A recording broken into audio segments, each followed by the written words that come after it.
because once we can overcome that hurdle, there's nothing to it. So my question for you then is there any such thing as a healthy boundary? Like are some boundaries needed or maybe even for a time? See, it's tricky, man, because I, and again, I think this is all about conditioning. My Yeah. mind is telling me, it's screaming to me right now to say, yeah, there are some boundaries that have to be there.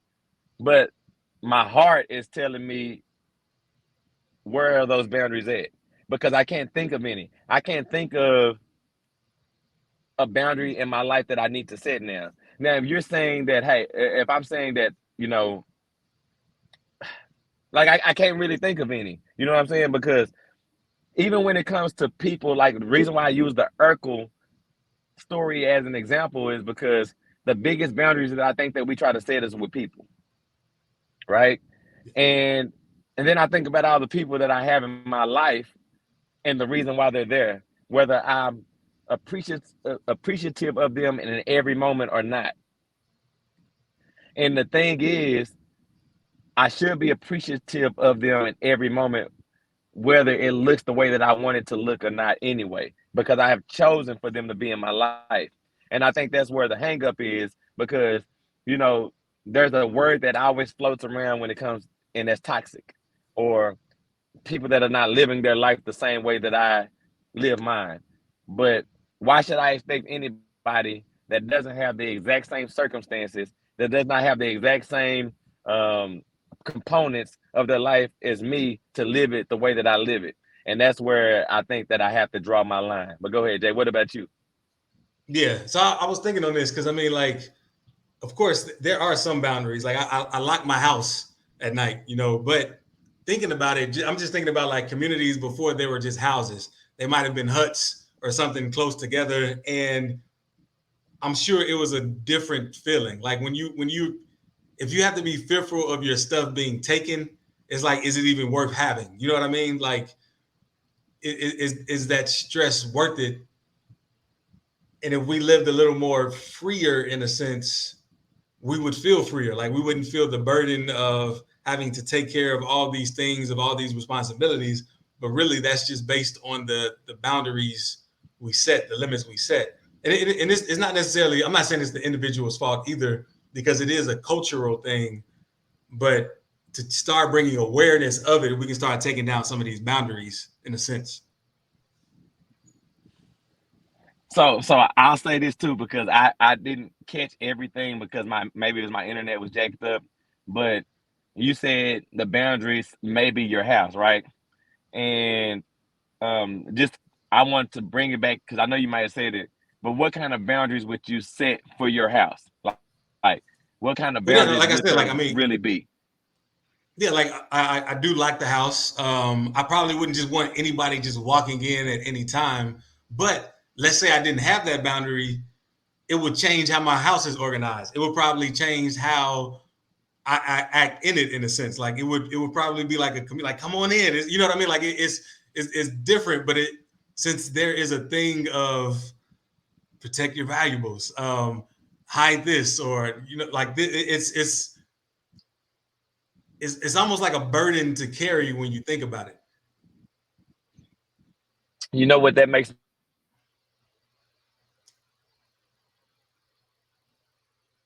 We've lost Troy. We'll give him a second. Anybody that's watching right now, if you have any boundaries that you think are needed, that you like, nah, Jake, like, nah, Troy, this boundary has to be kept, and I have to use this boundary.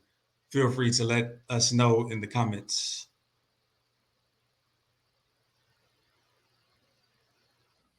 Hold on, we got Troy back. It looks like. There we go. Yeah, I'm back in there, man. My bad. It just cut me out. But you know what that makes me think about though, bro? Like when we were in again, I didn't catch it all, but when we were in North Carolina, I mean, not North Dakota, right? Yeah, And we were blown away that they just left their doors unlocked. Do you remember that? yeah, Like they they just left their doors unlocked, and we was gone all day, all night.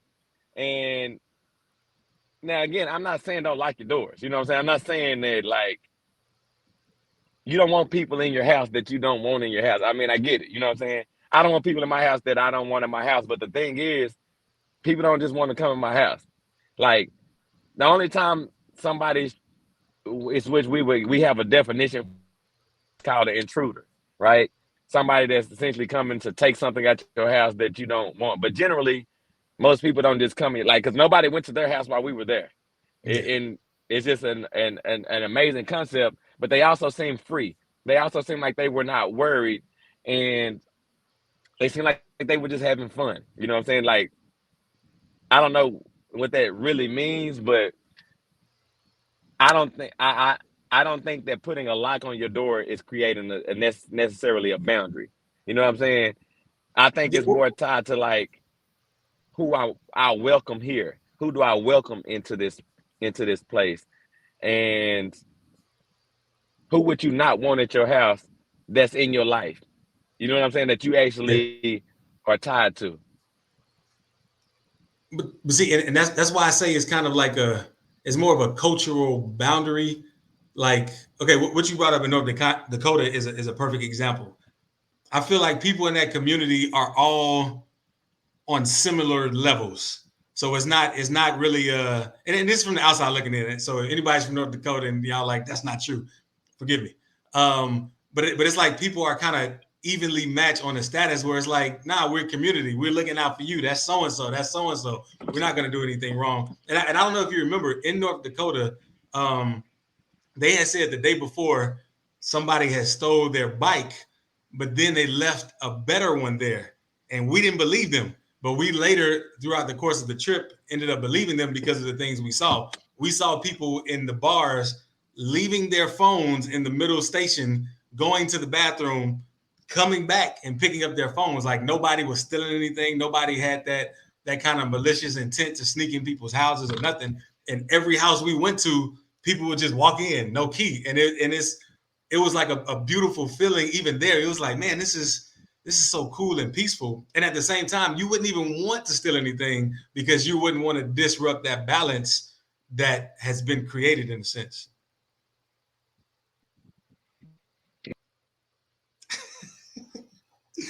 I knew he was gonna lose Troy after that. He didn't hear a word I said. But yeah, man, it's one of those things that if we didn't have these kind of boundaries of separateness, people would feel more whole. It would be more of a community. It would be people wouldn't feel as lonely because they're like, man, I'm here with these people, with that people. But at the same time, this is me seeing this from the perspective of somebody who is in the community of separateness. Somebody that grew up in a community where it's like 30 people in one house, they might not feel this way. They might be like, nah, I want my own. I want to experience the separateness because I'm never lonely. You know, like some people might be like, man, sometimes I'm lonely. They might be like, I'm never lonely. And it would be nice to have that. So it's interesting the perspectives and the boundaries we place on things based on those perspectives. So yeah. And I'm really trying to think of the types of boundaries too. So you have like personal boundaries, you have relationship boundaries, you have belongings, personal space. Now that's an interesting boundary too, because I know that's one that can cause a lot of turmoil. I'll share this story. Okay, I remember one time I was I was at a Six Flags and I was waiting in line, and I like to give people personal space. But there was this family. They weren't from the U.S., but they were waiting in line too. But they were just so close together, and I just thought it was weird. But you could tell it was a cultural thing. And like ever since that day, I've been noticing that with young kids, they don't really know that boundary either. Like you'll see friends kind of just sitting shoulder to shoulder, not necessarily on purpose, but it's just like there is no necessarily personal boundaries in their mind like that yet. And these are things that are taught. And it's just interesting. Like it's just a new way to again see things. So like when y'all start to go out in life, like notice the boundaries that you place on things and the limitations that you're like, this line a person shouldn't cross. So I'm gonna say this, man. Like, so first of all, the funniest thing about me right now, where I'm at, I'm not moving. Just FYI, but my signal is crazy. So it's good and then it's crazy. But I don't want to apologize to everybody about me dropping out on my boy. But he's hitting the jewels, and I think that at the end of the day, being aware and paying attention to the details, because we operate in this way so naturally, it's crazy. Like just every single step we're taking, making a judgment, and then building a block or building a box and building a boundary and setting standards as we go, as if that has to change. You are just you, and that's what this show has always been about. Ultimately recognizing your perfection and understanding that that's enough, right? Not trying to control anything outside of yourself. And again, you're already inside of a box, which is your body. You know what I mean? The only limitations are the ones that you give yourself, and what you're controlling. But setting all these boxes outside of the body and not really recognizing the power of what's inside is just a crazy thought to me, man. And I love the fact that you said just check it. You know what I mean? As you go around and you're experiencing life, ask yourself the right questions. Why do I feel this way about this? Why am I responding this way about this? That's why my son asking me, am I mad, is such a big deal to me, right? Because now I get to ask myself a question, and it's not comfortable in the moment when he's looking at me with a sad face to have to try to deal with it so quickly. But the reality of it is we should be moving and thinking that quickly in every moment, trying to figure it out. So that way we can make a change, or we can shift the thought process of the people that we're interacting with as well as ourselves.